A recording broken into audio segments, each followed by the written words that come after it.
Hey guys, it's Megan. Welcome back to the library and another video. Today is my top books of the year. Yay! I can't believe it's already time to do this though. So I'm gonna do my top 5 favorites because there are only 5 books that I gave 5 stars to this year. And then I gave a few books 4.5 stars, and I'll show you those as like honorable mentions. And then there are some 4-star books that stood out that I'll just kind of mention briefly at the end.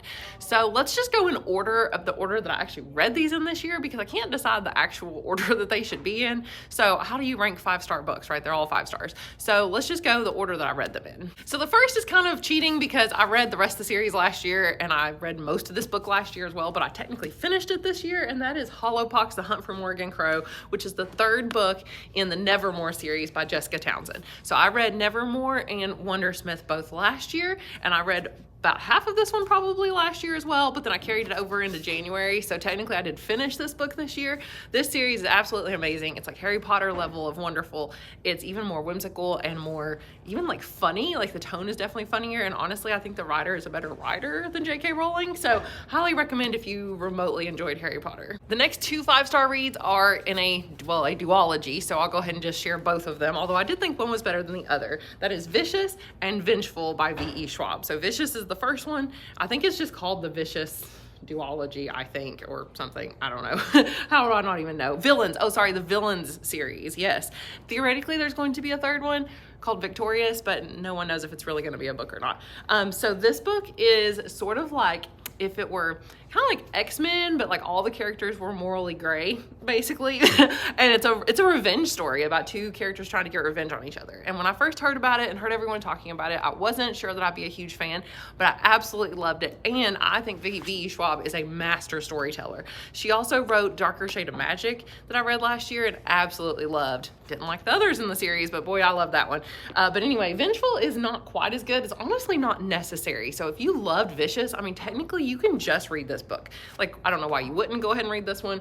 It does follow the same characters, but it's not a necessary sequel, if that makes any sense. You really could just stop here. The ending of this book is one of my favorite endings of a book of all time ever. The 4th book that I gave 5 stars to this year is surprisingly Slade House by David Mitchell. This came out of nowhere. So my sister-in-law gave this to me last year at Christmas time because she'd read it and, you know, thought it was interesting and kind of weird. And it is. It's like Piranesi by Susanna Clarke, but make it kind of spooky and creepy and scary.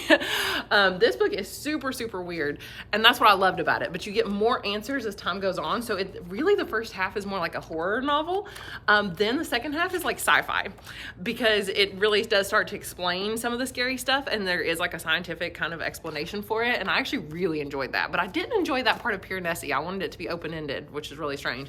But I loved that aspect of it, and I also just the plot that it did have was like super, super interesting and super weird. I don't want to tell you more.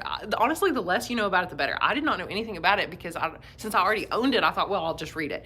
The audiobook is super short. The book itself is super short. Apparently it's set in the same universe as some of his other works like Cloud Atlas and The Bone Clocks. So I guess they're apparently similar, but much longer. So I'm definitely going to read those. And I don't know if they could be as good as this one, but I cannot wait to read this again. I'll probably read it again around spooky season.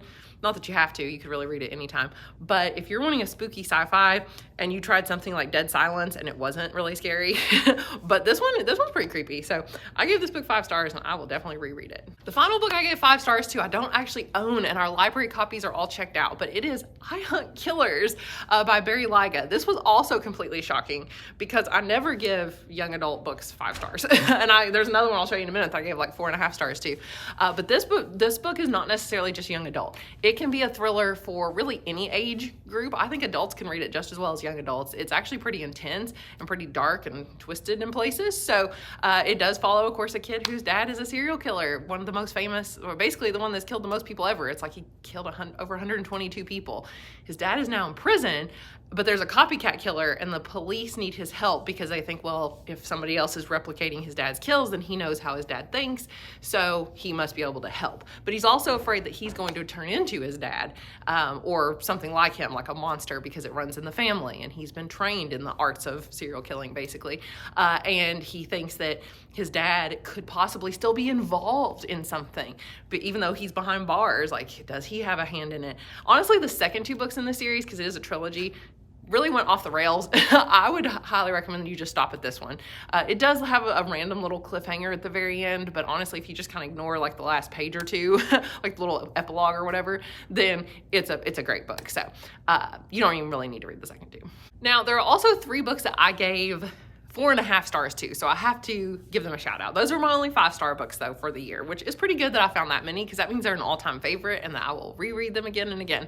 So I need to buy Hunt Killers too, because I feel like I always own my 5-star books. But the 4.5-star books I read this year, first was Arm of the Sphinx by Josiah Bancroft.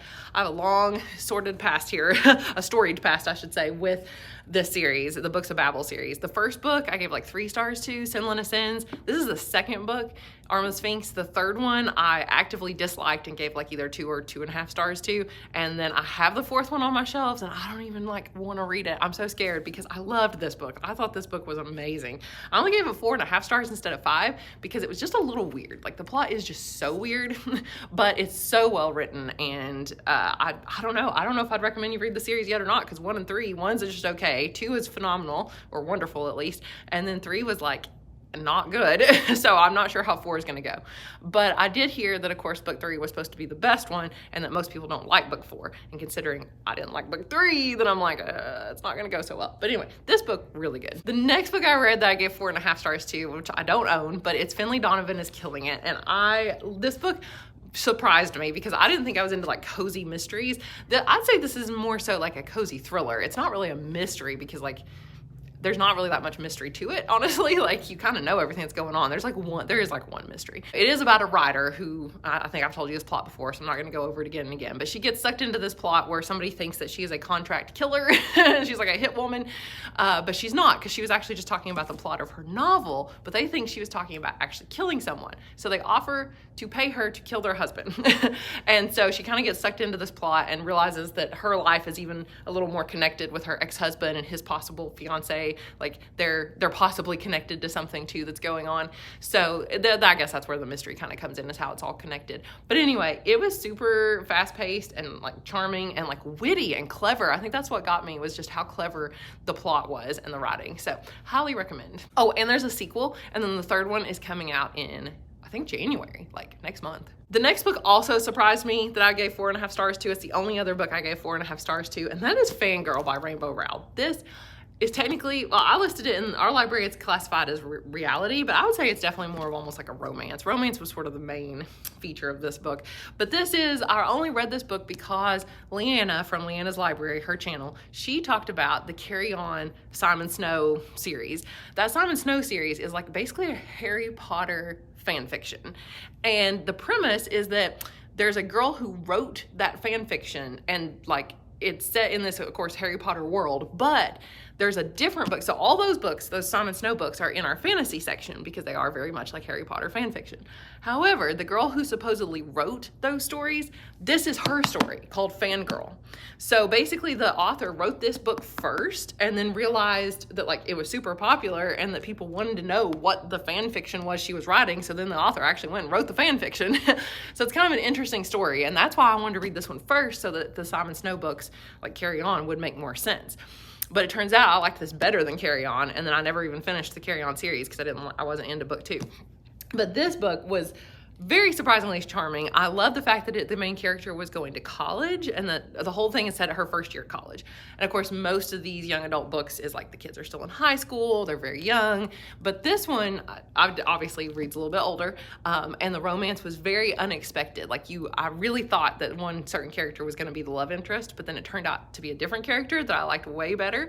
And I don't know, I guess I just really related to this character too. So I really enjoyed it. This is Editing Megan here.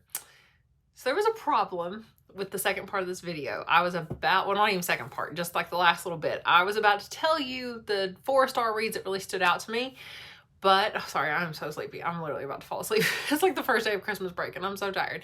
But the problem was a student walked in behind me and was standing behind me the entire time. He was like looking at a book in the middle section.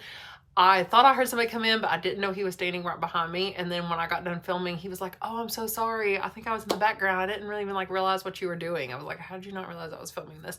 Anyway, I couldn't show it because of like privacy concerns with like showing students and things like that. There were some other good 4-star reads I had, you know. Finley Donovan is Killing It was up there. Or did I already mention that one? No, I think I already told you that one, didn't I?